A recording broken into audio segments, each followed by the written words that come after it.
వాహిని media ప్రేక్షక మహాశైలకందరికీ నా వందనాలు. నా పేరు డీజీ రవికుమార్. నేను గురుపారంపర్యంగా వైద్యం నేర్చుకొని ఈరోజు వైద్యం చేస్తూ వస్తున్నాను. ఇటీవల కాలంలో కొన్ని చెట్టుమూలికలను చూపించి వశీకరణం అనేది ఎలా చేసుకోవాలి అంటే, భార్యాభర్తలకు మాత్రమే నా దగ్గర వశీకరణాలు ఉంటాయి.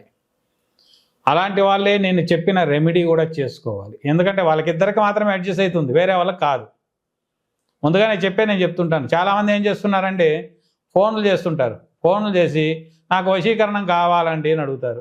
వశీకరణం కావాలంటే ఎవరికి కావాలంటే, పక్కింటి ఆవిడ బాగుండాది, ఎదురింటి ఆవిడ బాగుంది, వెనకింటి ఆవిడ బాగుంది, నాకు వశీకరణం కావాలి. ఇదేం పద్ధతులయ్యా? మన ఇంట్లో ఉన్న అమ్మ ఆడవారిని మాత్రం మనం భద్రంగా సేఫ్టీ చేసుకోవాలి, కానీ పక్కింటోని పిల్ల మాత్రం మన దగ్గరికి రావాలి. ఇది మన జనాల్లో అతి దురభ్యాసం లాంటిది. అంటే నీచమైన ప్రకృతికి చెందిన వాళ్ళు అని పిలుస్తుంటాను నేను. ఇలాంటి నీచులకు మనం ఏమని ఉత్తరం ఇవ్వాలి? ఏదో వశీకరణం అంటే ఏది అంటే, భార్యాభర్తల కలహాలు బట్టి మా భర్త మా మాట వినడం లేదండి, లేదా మా భార్య నా మాట వినడం లేదండి, మమ్మల్ని ఇద్దరిని కలిపేదానికి ఏదన్నా ఒక దావ చేయండి. పిల్లలు పుట్టారు, పిల్లలు కాస్త ప్రాబ్లంలో పడిపోయారు, చదువులు లేదు, మేమిద్దరు కొట్లాడుకుంటా అంటే పిల్లల్లో అసహ్యంగా కనిపిస్తుంది, రోడ్లలో పడిపోతున్నారు, పిల్లలు అనాథలవుతున్నారు. ఇలాంటి సమస్య ఎవరైనా ఉంటే దయచేసి అలాంటి వశీకరణం ఏమన్నా ఉంటే ఇవ్వండి అని ఎవరన్నా అడుగుతారే కానీ, కొంతమంది పరుంబోగులకి ఇదే పని అయిపోయింది. వశీకరణం అంటే అది సదుపయోగం కావాలి. పక్కింటోళ్ళ అమ్మాయిలు కానీ పక్కింటోళ్ళ పిల్లలు కానీ నేను లవ్ చేస్తున్నానండి, ఆ అమ్మాయి నా ఒప్పుకోలేదు అంటే, అమ్మాయి కోటాధిపతి కావచ్చు, లేదా ఉండేది కావచ్చు, లేనోళ్ళు కావచ్చు, ఏదో ఒకటి ఉంటుంది. అమ్మాయిని నువ్వు పోయి లవ్ చేసిన తక్షణమే అమ్మాయిని ఒప్పేసుకోవాలి. సరే, ఆ అమ్మాయి ఒప్పేసుకుంటుంది, 2 రోజులు ఉంచుకుంటావు, మళ్ళీ వదిలేస్తావు. అమ్మాయి జీవితం ఏం కావాలి? అలా కాదు. కొంతమంది ఉన్నారు, నేను జీవితాంతం చూసుకుంటానండి అంటారు. ఏం గ్యారంటీ ఏంటి? ఒక అమ్మాయిని వాళ్ళు పొంచి పోషించడానికి ఎన్నో లక్షల ఖర్చులు పెట్టి, ఎన్నో బాధలు పడి, మా పిల్లలు బాగుండాలి, మా పిల్లలు బాగుండాలి అని చెప్పేసి బాధపడి వాళ్ళు అమ్మాయిలు పెంచి చదివించి అన్నీ చేస్తుంటారు. అలాంటి వాళ్ళు రేపు నాడు పరిగెత్తారు, నేను ఆ అమ్మాయికి జీవితం ఇస్తానంటారు. ఎలా? ఏం గ్యారంటీ పైన ఇస్తారు? మీరు తాగుపోతా తిరుగుపోతా ఏమీ తెలియదు, కానీ నేను జీవితం ఇస్తానండి అంటారు. అలా ఎన్ని అమ్మాయిలు కదా, ఎంతమంది అమ్మాయిలకి ఇస్తారు మీరు జీవితాలని? కానీ మా దగ్గరకు వచ్చి వశీకరణం కావాలండి అంటారు.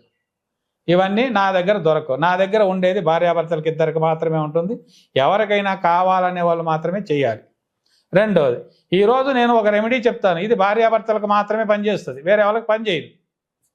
ఎందుకంటే మా గురువు గారు నాకు చెప్పిండే యోగం ఇంతే. ఇది దీన్ని మీరుగా ఎలా చేసుకోవాలంటే, దయచేసి నేను చెప్పింది క్లియర్గా వినుకోండి. మర్రి ఊడలు, మర్రి మాన ఉన్నది కదా, ఊడల మర్రి అంటారు, మర్రి ఊడలు ఉంటాం.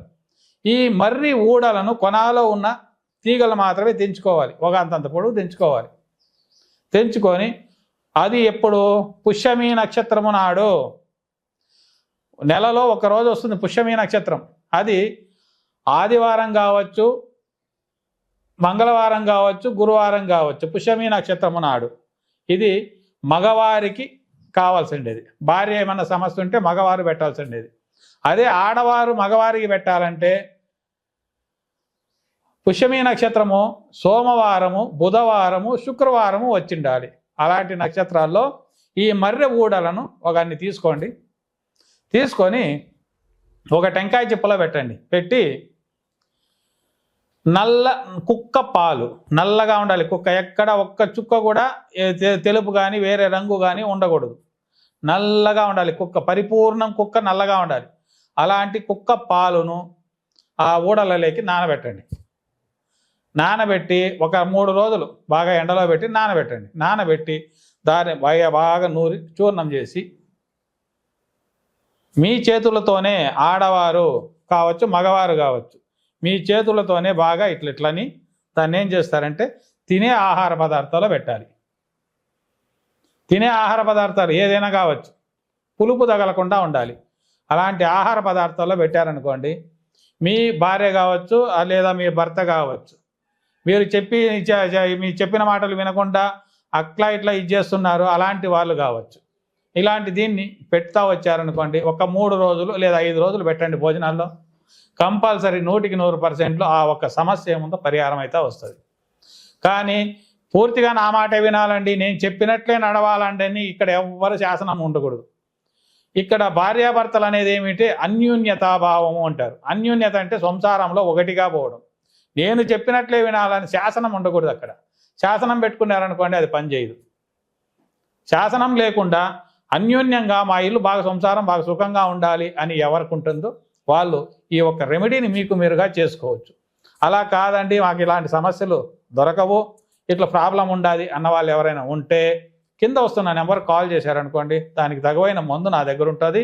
ఓన్లీ భార్యాభర్తలు మాత్రమే కాల్ చేయండి. దయచేసి వేరే ఎవరైనా ఫోన్ చేసి నా దగ్గర తిట్టించుకోకండి, ముందుగానే చెప్తున్నాను నేను. అలాంటి వాళ్ళు ఉన్న వాళ్ళు మాత్రమే కాల్ చేశారంటే దానికి తగువైన మందు ఇస్తుంటాను, ఆ సమస్యని పరిహారం చేయొచ్చు. నమస్కారం.